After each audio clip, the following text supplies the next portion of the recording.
Happy Friday, everyone. Welcome to Somewhere in the Middle with Michelle Berard. I'm your host, Michelle Berard, founder and CEO of Urban Book Editor, and I'm really happy to share this hour with you where we examine all those places where spirit meets life and the joys and challenges that may bring. I hope you guys are having a great holiday season. Even though this has been a very challenging year, we have much to be grateful and happy about as we move toward the end of this year. I pray you all are experiencing the blessings of the season. You guys know I like to start by thanking Ms. Beverly Black and Tribe Family Channel for helping me create this space for us. Tribe Family Channel is home to an assortment of thought-provoking shows that explore life, spirit, business, and culture, including The Woman at the Well, hosted by Ms. Beverly Black. Somewhere in the Middle was born on Tribe Family Channel. And though we've grown onto our own platform, we are ever grateful and loyal to our roots. To paraphrase an African proverb, we are here only because we stand on the shoulders of those who came before us. I want to say thank you to my guest on the December 4th show, prison reform advocate Diane Sears. You can connect with Diane on social media. If you missed that show, make sure you listen to the replay. You can find our complete show archives, including the December 4th show, at the somewhereinthemiddlepodcast.com. I also want to shout out Bruce George of the Genius is Common movement, which encourages all of us to embrace our inner genius and share it with the world. This is a really important message, and I hope you guys will share it with the young people, but it's not just for the youth. We all need to be reminded sometimes that the world needs our genius. Learn more about the Genius is Common movement at www.geniusiscommon.com. I'm really pleased to introduce this week's guest. Sharon May King is the founder and CEO of SharonKingWorldwide.com and the author of This Is My Introduction from Me to You. Remember me? She was a professional actress in New York City before moving into public relations with Seine City magazine. King is involved in civic and professional organizations such as the African American Art Museum and was recognized by the Cambridge Who's Who Registry of Executives, Professionals, and Entrepreneurs as a VIP in the 2011-2012 edition. A lifetime member of the International Women's Leadership Association, King was named top female executive by Successful Women Making a Difference. She also has been featured in several magazines, including Elements, Diversity New magazine, and Seine City. King majored in legal studies at Western International University. One of her dreams was to become a criminal prosecuting attorney. She has kept her dream alive by working in a law firm in the greater Los Angeles area. She currently works for the state of California as the judge secretary. Although King is a successful author, actress, producer, director, entrepreneur, and speaker, her primary joy comes from being a mother. As King has often said, there is a vision for my life greater than my imagination could hold. All right, so I'd like to welcome Sharon May King to Somewhere in the Middle with Michelle Berard. Sharon, how are you? I am fantastic. Thank you so much for asking. How are you? I am good. It's, I think it's shaping up to be a gorgeous day out there. So I know in LA, the weather has been, I don't want to say the weather, but the sky had been tricky for a while there with those fires all over California. How are you guys doing with that? You know what? It have cleared up a little bit, but when the fire was so bad, it was the moon was red at night.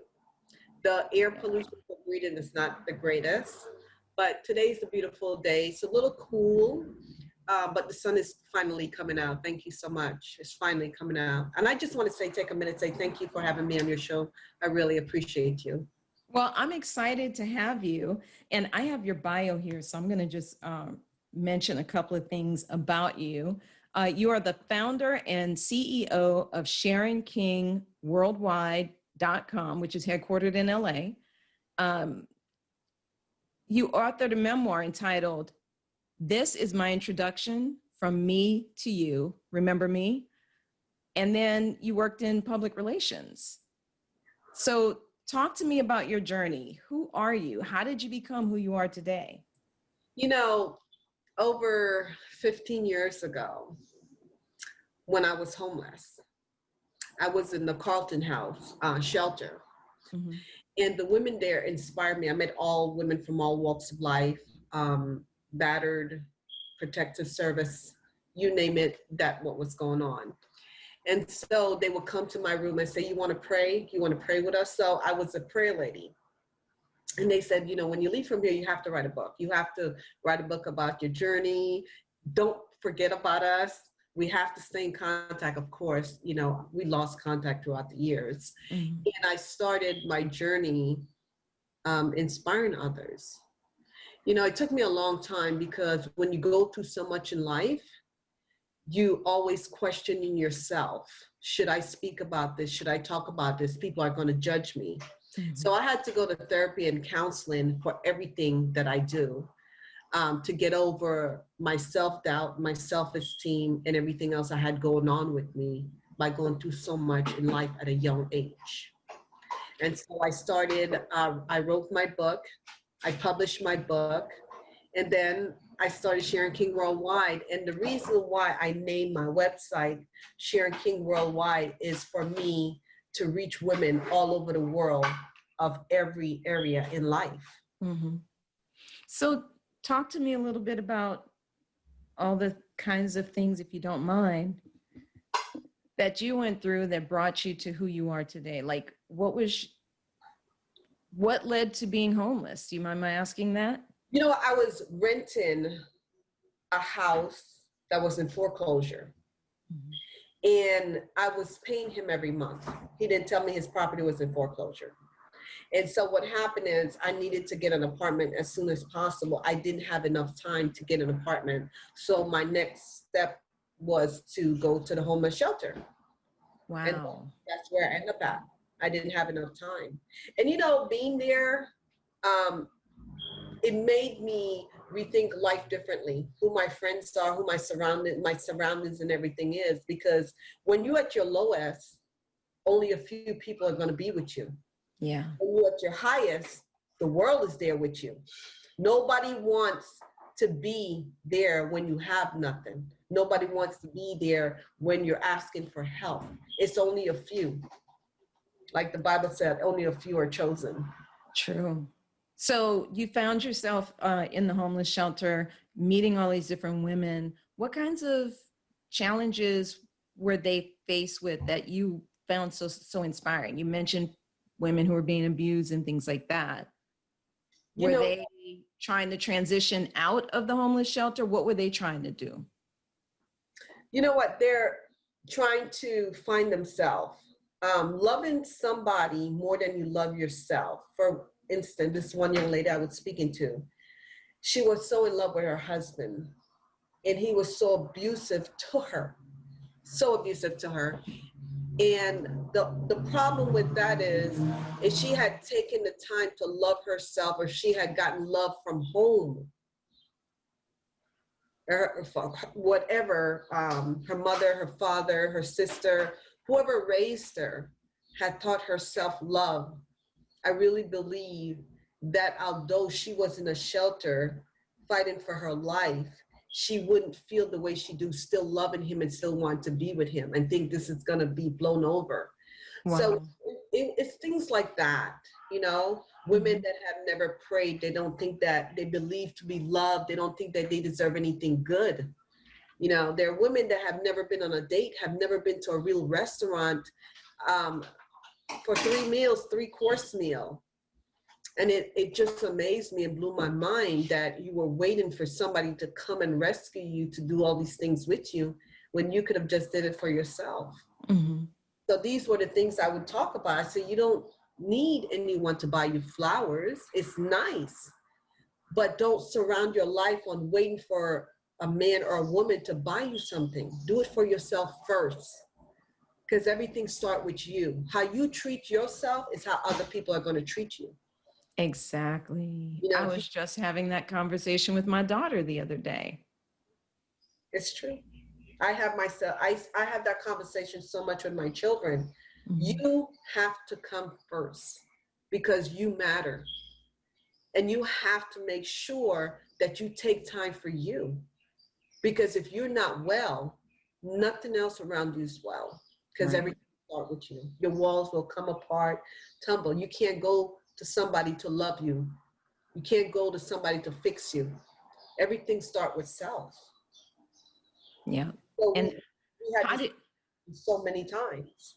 how did you learn that? How do you feel like you internalize that?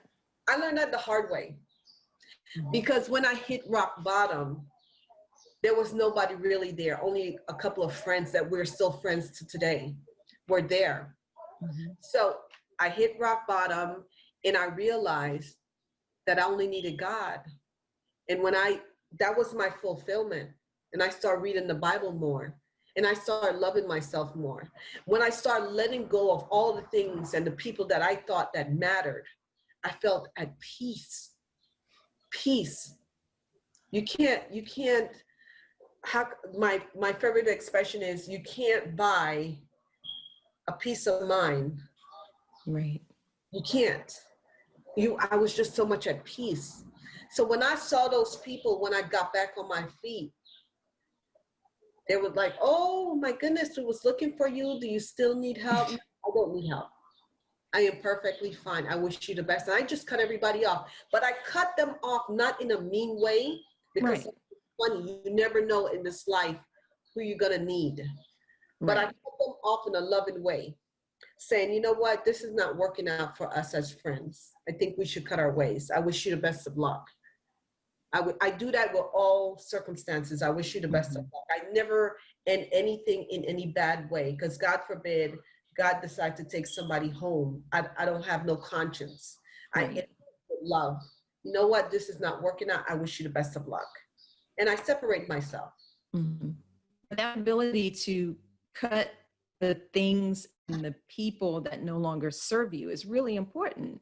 It's establishing a boundary, right? Like my Yes. mom used to say, how she used to put it, I'd rather be alone than be in bad company. Yes. Yes.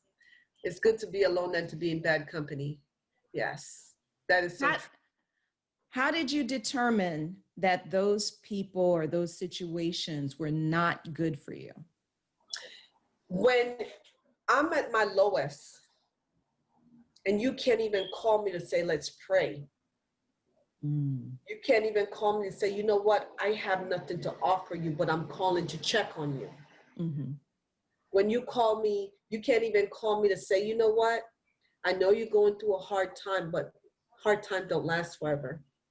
You know, it's not always about material things, it's about love. It's about checking on somebody. Are you okay today? You know, one of my thing was I've always asked, did you eat today? That was one of my favorite thing. I always ask people, did you eat today? How are you doing today? Those are my utmost things. You know, that's an interesting question because a lot of people don't think about whether or not someone has eaten. We assume, most of Hmm. us assume, I think, that people have eaten, but there are a lot of people in this country who do not eat every day. No, they don't. They do not eat at all. And you will be surprised who do not have food. Mm-hmm. You will be so surprised who do not have food, who do not have a lot of things. Right. You'll be And so, especially now with yeah, COVID. it's even worse. And you know, like I was telling my sister the other day, I said, you know, a lot of people are still holding on to malice and Mm-hmm. bad things from happened many years ago with family members and stuff. You have to let those things go. Mm-hmm. Tomorrow is not promised. Look at the world. Look what's going on. People are dropping like flies. Yeah. Forgive and let go. Forgive and let go. You know, and I could only speak like that because I've learned how to forgive people, and I've learned to accept the fact I'm not always right. There are times that I'm wrong, and I Mm-hmm. acknowledge that. And I come to terms with that. Hey, I'm wrong. I'm sorry if I hurt you. And I keep going. It doesn't Right. mean we have to establish a relationship again, but I acknowledge my part in the situation. Well, and that's important too, because one of the things that I tell people all the time, you know, my kids in particular, it's okay to love people from a distance. Right. Just because someone is a family member, let's say, Mhm. if things aren't working out, you don't get along, you have issues, you don't have to hold that anger toward them, but you can release that with love and say, I can love you from a distance. We don't have to interact like that, Right. but we can have a peaceful existence in the universe, right? Or in the world. You know, and I have learned that. I have learned that, and I have been back and forth with certain family members, like, okay, let's see if we could do this a different way. And it still didn't work. So you know what? I removed myself. Mhm. There's no hate. There's no nothing. I just removed myself. I think I have accomplished how to just remove myself from situation and love people from a distance. Yeah. And that's okay. It's okay to do that because your mental health and your well-being and your peace of mind is so important. It's so important. Yeah. And how do you think that, I mean, I wouldn't classify myself as a mental health expert, or you might not classify yourself as a mental health expert, but I think that we can observe that there's a lot going on with people in terms of stress, anxiety, not being as together as we probably would have been, a while ago. How much do you think that factors into some of this turmoil that we see in our society, and even what you saw in the homeless shelter? Like, people not being together emotionally. Mhm. You know, a lot of that has to do from generation. And I've always said that. And the reason why I say that is because there's so much trigger in families that nobody want to talk about it because it's going to embarrass the family. So Mm-hmm. what happened? Something happened from grandma and grandpa to daughter. Daughter have children and nobody addressed it. So here it is. The family is not cursed. You just have generational trauma because we never addressed the situation from grandpa and grandma. So here it is. We have mental health issues. If grandma and grandma had talked about it, we could have had solution by now. But Mm-hmm. back then, from what I've heard, because I'm also doing a documentary in mental health, the African American people were afraid to speak about mental health because they were afraid of their children being taken away and them being labeled as they weren't capable of taking care of their children because they're not able to take care of themselves. Mm-hmm. So they were ashamed to talk about it, and they didn't want to bring it to the forefront because they didn't want their family to be separated. Mm-hmm. So a lot of things, a lot of trauma, a lot of generational trauma is going on to the point it's beyond out of control to where us as African American men and women need so much help doing that. You Mm-hmm. know, it's not okay for somebody to hit you that love you. It's not okay for somebody to belittle you that love you. Mm-hmm. It's not okay. You deserve the best that this world have to offer because you are worth that. But a lot of people don't know that because you don't know your worth because nobody taught you from home. Right. A Well, lot, I would venture a guess too, that because the legal system and the medical system didn't work in our favor, no. they ignored us, or they stigmatized us, or they arrested us, you know what I mean, as opposed to trying to help. I could that also have factored into some of these issues that we have now with Yes, people not dealing with some of these things? yes, exactly. But we also have to remember too, beside the legal system, is our children are being raised to where we have to look a certain way to be in society. So Mhm. by looking a certain way, under any means necessary, we're going to do to what it takes to get that money to look that certain way, even Mhm. if we have to steal it. Now, when we do all of this, we don't realize that there's a consequences to pay that is not in your benefit. So Mhm. when you go to jail or you do something that ends you up in jail, more than likely, when you go to judge, you will go to jail. Mhm. So who sit at the table and talk about this to our children? Who sit at the table and talk to our kids about stocks and bonds and life insurance and credit? Mhm. Who sits and talk about this to our kids? No. What we do is we get the latest, not me personally, but I'm just saying in general, we get the latest new whatever they have coming out, the shoes, the clothing, because we want to impress. But all that money could go on education. Mhm. All that money could go, hey, listen, let's put some extra gas in the car so we could go to parent teacher night. Nobody talk about that. I'm talking, I'm discussing back then, not now. I know we're going through a pandemic right now, but Mhm. I'm just saying Mhm. all of that It's a lot that's going on with the system because there are a lot of children that did not go to jail. There's a lot of children that did not go in the system because their parent taught them from home. Yes.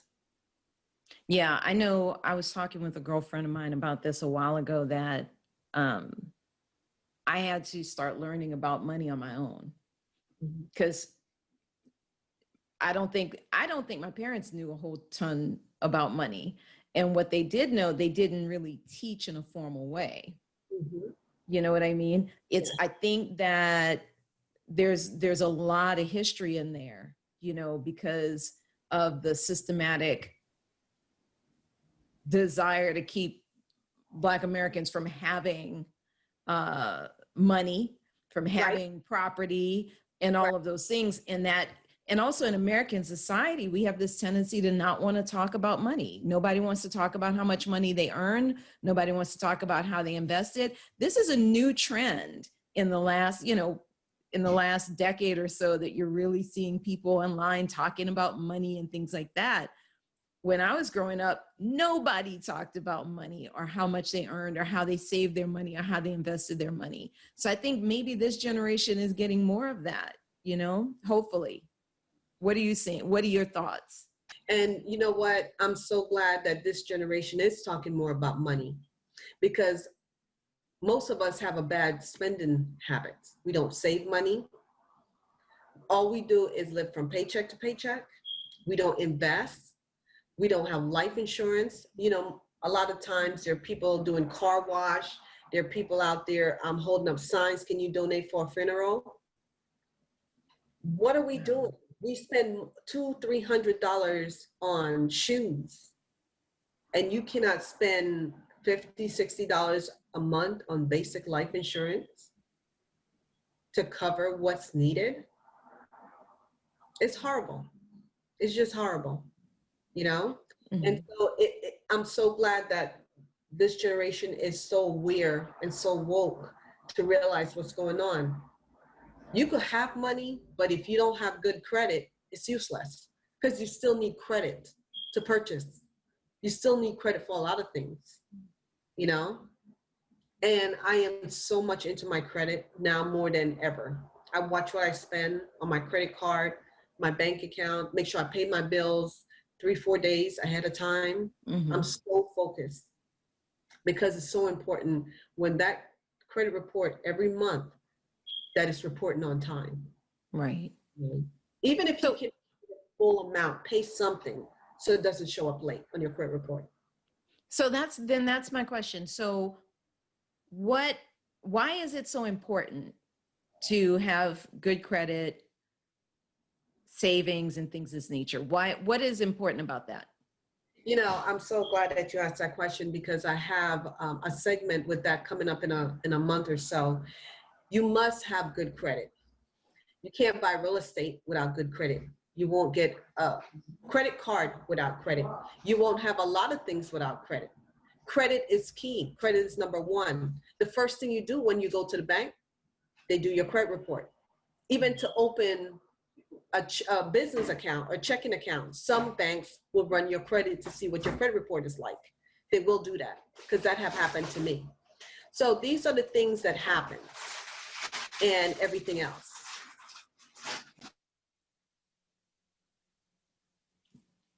I think you're muted. I'm sorry, I touched my screen again. Yeah. So I'm sorry, you were saying that those are things that happen and because that's happened to you. Yes, I went to the bank to open a business bank account and they ran my credit report. They called it a soft run, but it was a hard run on my credit report. And every time your credit report is run, it lowers your FICO score. So you really don't want to lower anything on your FICO score. Every time you apply online for a loan, every time your credit report get run, every time you try to see if you get a car, every time that is run, that's increased. So that lower your credit report a lot because it's just a hard run on your credit report and lower your FICO score. So what kinds of things do you share at Sharon King Worldwide? Oh my God, I have a book club. I have authors on there that come on there. I interview different people from all over the world. The last person I interviewed from out the country was in Ghana. She's beautiful. She's a fashion designer. I interview entrepreneurs that are just starting their business. I interview authors that just starting. A lot of people write books. Yep. Okay, but we just write books. So now what are we going to do? Do you have a target audience? What are you doing with what you write? How are you going to make the money back? What is your plan? So I mentor them. I get them on different shows. I have them on my book club. And the people that I network in, I have them on their shows and they network with them. That's beautiful. Thank you. You have to have a plan. You have to have a plan. And so when I'm working with authors, you know, doing the editing of their book, one of the things that I find is that often they don't realize they're starting a business. Is that what you find as well? I do find that they're not starting, they don't realize that it is a business and you are investing in yourself. I think a lot of them, the mistake that I have done, they have done, we went out and we paid other people to market and brand us instead of taking the time to market and brand ourselves. Why is that important to really get into that branding and marketing yourself? Because you learn your mistakes. You learn your mistakes. You're investing in yourself. You're saving money. You're going to pay somebody to do a job that you don't know if they're doing it right or wrong. If you do it first, you know what's being done correctly and what's being done wrong. So therefore, take the time, do the legwork. I've always said, do the legwork to do what you need to get done. Do your legwork. Do your legwork. You know, do your legwork.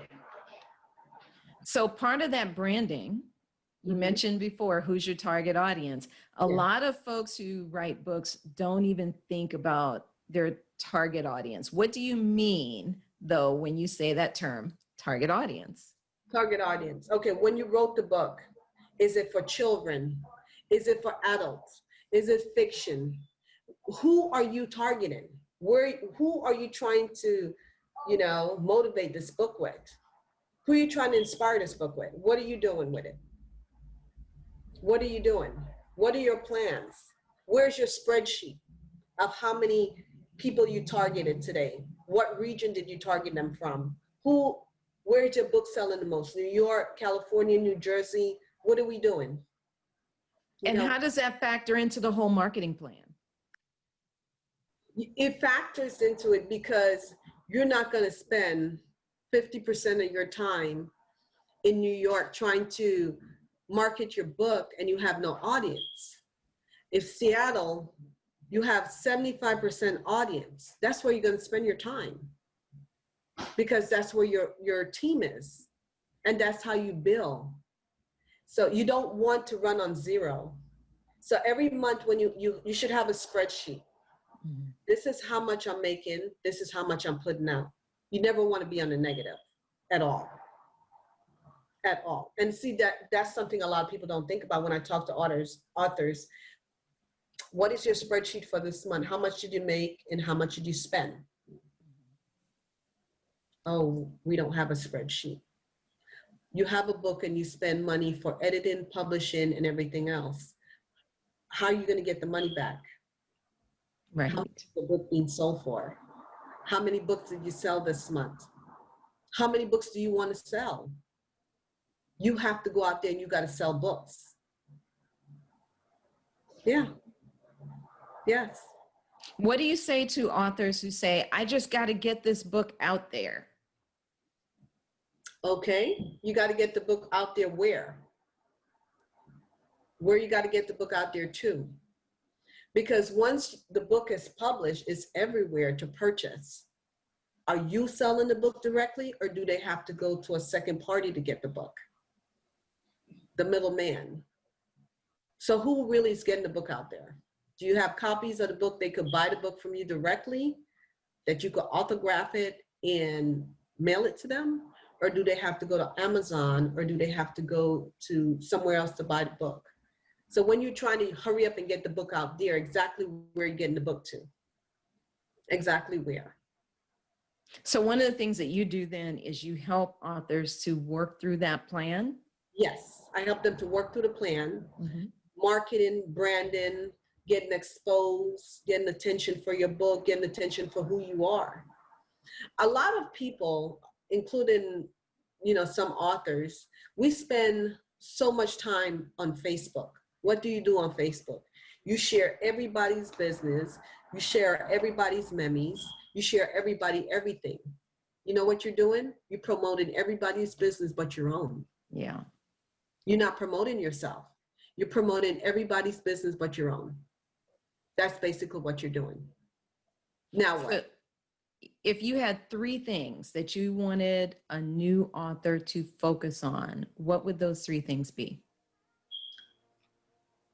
Budget, marketing, and branding. How much are you spending out? How much are you bringing in? Mm-hmm. Monthly expense sheet. What is your target for sales this month? Every month you should have a target for sales. Every month. Mm-hmm. Because you're in business. This is a business. So every month you're in sale. Every month you're in business. This is a business. Yes. So those are the things we need to focus on. Awesome. Limit sharing so much of everybody's business, so much of everybody's jokes, so much of everything. Now you're building a business, so whatever you do is a reflection of you. Right. Motivational posts, success posts, because now you're building your audience. You're building your team of audience. Get away from all the craziness that you used to post and share and everything else. You have a business. It's a reflection of you. Mm-hmm. And that's part of your marketing and your branding. That's part of my marketing and my branding. And I have a whole other more stuff. That's awesome. That I do with authors, yes. That's awesome. Okay, so we are about at time. Sharon, where can people connect with you? Where can they find you on social media, your website? Go ahead and give them all of that. Sharon King Worldwide is my website. When you go to Sharon King Worldwide, you could connect with me on all my social media, because all my social media link is on Sharon King Worldwide. And I also have a podcast that you could listen to from my website. So everything is connected off my website at Sharon King Worldwide. All right. So you guys know now that you can connect with Sharon May King at SharonKingWorldwide.com. Sharon, thank you so much for being on Somewhere in the Middle with Michelle Berard. You're very welcome, and thank you so much for having me.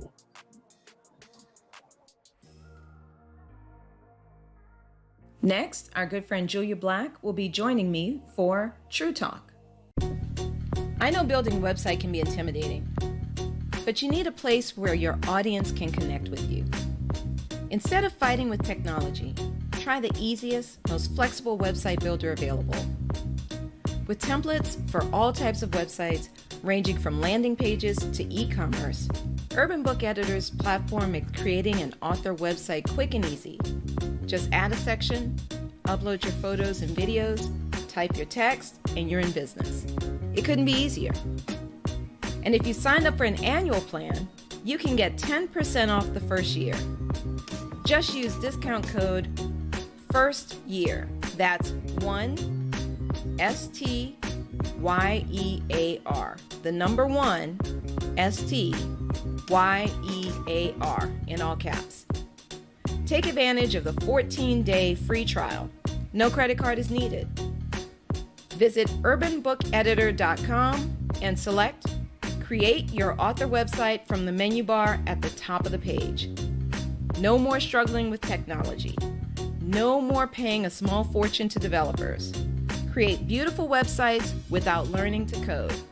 Spend more time writing and less time worrying about your website. Just go to urbanbookeditor.com and select Create Your Author Website. You'll see how easy it is to build a great website to showcase your work. Go to urbanbookeditor.com and select Create Your Author Website today. So I'd like to welcome Julia Black to True Talk. Hey, Julia. Hey, Michelle. Man, it has been a couple months, huh? It has been a while. It's been a while since we've done this. With the shelter in place, and Mhm. everybody's been very focused on that, us included. And I think sometimes when we have so much really stressful, traumatic stuff going on, and this has truly been traumatic on a lot of levels. When we have these things going on, it's really hard to kind of grab hold of the things that keep us grounded and keep us centered and keep us hopeful. Don't you think? Yeah. Yeah, it's been, it's been rough, right? Like I love my husband and all, and I love my dog, but I haven't hugged anybody else in 8 weeks. And I'm not a hugger. I'm gonna be the first person to tell you I'm generally not a hugger. But so there are little things where it's just like, oh, this has been rough to stay grounded and to focus on what's good and what creates joy. Yeah, well, and I tend to have a little, what I'm gonna, I tend to like engaging in the comedy aspect of this, right? Right. First of all, I delve into the meat of these issues because I'm really interested in what's going on. Anybody who knows me knows I will sit down and dig for information where I can find it. And I'm a little bit of a conspiracy theorist, so I'll be trying to figure out what's really going on behind the scenes with stuff. But I also like the comedic aspects of it. So for me, one of my outlets has been to watch the late night comedians doing their thing on YouTube as opposed to in their studios. Yeah, I don't watch all of them, but I like Kimmel and I like Colbert and what's the other one? Like Trevor Noah? I love Trevor Noah, but I'm thinking of the other guy who's out here in LA, Fallon. And so Jimmy Fallon. Yeah, so those are the four I typically watch. And even just watching them stress out, Kimmel and Fallon in particular were losing their cookies when they first started. You could see it when they were first starting to do the shows from their homes. You could see them struggling with the technologies and getting really frustrated with the kids being there. And then at some point, something shifted and they just kind of embraced. You could really see when it happened, when they kind of shifted and just kind of embraced this and said, hey man, it is what it is. Let's just deal with this. Mm-hmm. And everything started going so much more smoothly with their shows, when they started doing that. And I think that's kind of how it is for all of us to some extent. The more we push against this, the more we kind of fight the energy of this thing, the more of a struggle we make it for ourselves and just the more challenging it is. But that's the way it is. That's the way it is with change in general though, right? Is that when everything's changed, people, people that I know that really, really hate change, they fight it. And it's like, if you just kind of go, yeah, this sucks, but it's change and that'll be okay, and it's going to suck for a while, and then there will be a new normal. If you just kind of stop fighting it, all of a sudden everything is just like, okay, it makes whatever the change is easier, right? I think so too, but that's so much easier said than done. I think that's true. That's very true. That's the challenge. Is kind of like, it is. Like for me, I was watching them struggle. So I've been working with kids on my lap since, for 20 plus years. Okay, now I don't work with 20-year-olds on my lap, but I was working with my kids on my lap 20 plus years ago, right? So for me, watching them struggle, it was really cute to me. I was like, y'all, just forget it. Just let the kids do what they're going to do. Let them participate and everything will be okay. I was kind of willing this energy to them. I don't know if they got it from me or hundreds or thousands or millions of other people, but they did eventually relax into it. And I think that that's because I had already done that, 20 some years ago. And and you've seen me struggle a little bit, we've talked about this. I struggle with, I'm used to being indoors because I've worked in offices and I've worked from home and different things like that. So that's not really the issue. But like, just all of a sudden, I can't go to yoga or I can't do these things. That's been a big struggle for me. Yeah. You know, one That's of my been daughters that's been calls a me, struggle for me too. right. And it's not even it's not, and I want to be real clear what it is for me though. It's not the fact that I'm not going. It's the idea that somebody shut my yoga studio down and I don't have the option of going. Mine is a much more psychological aspect. Like, Right.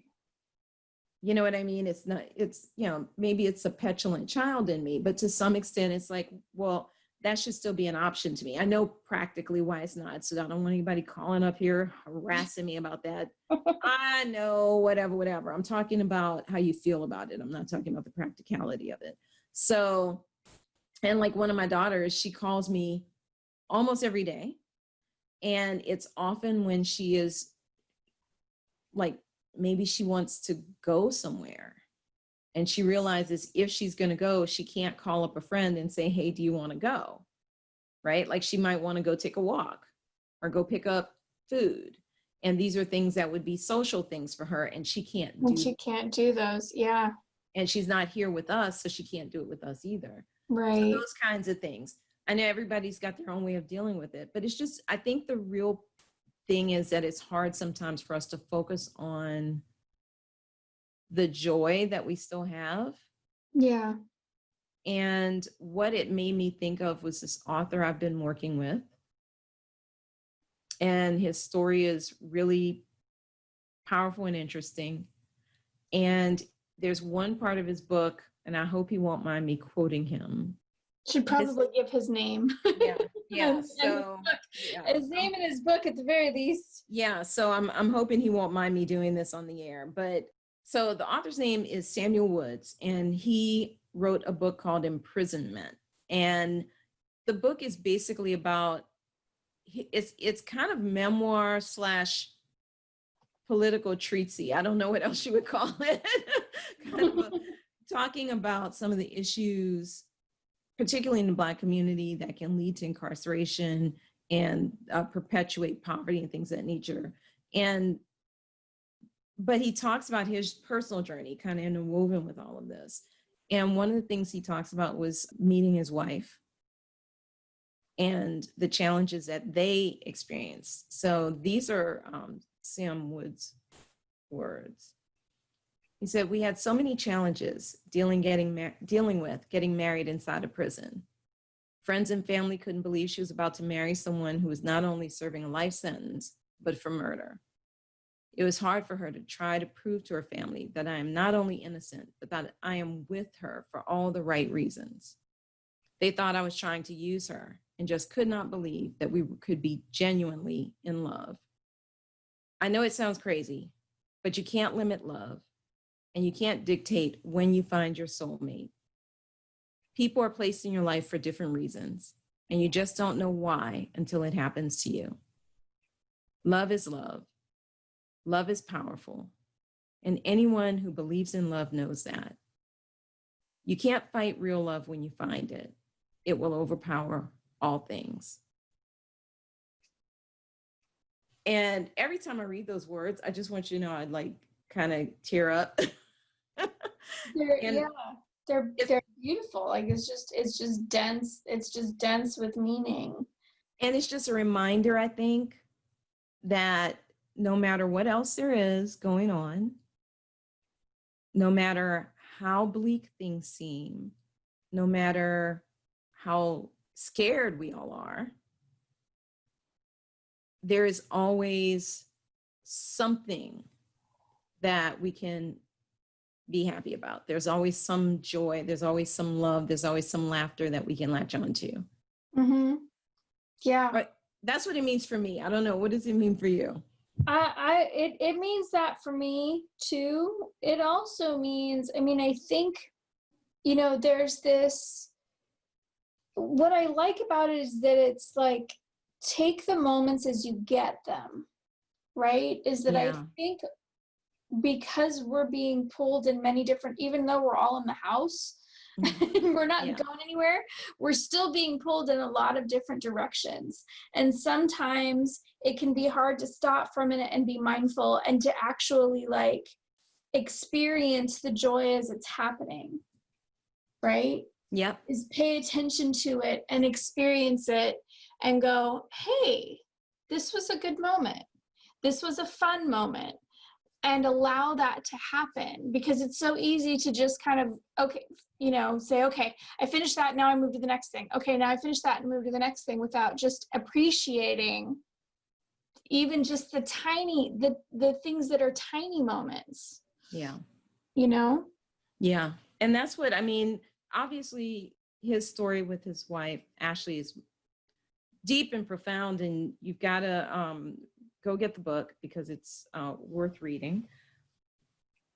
But I think there's a lesson in it for all of us, you know, that yes, we are indeed living in interesting times, as the Chinese proverb goes. Yes.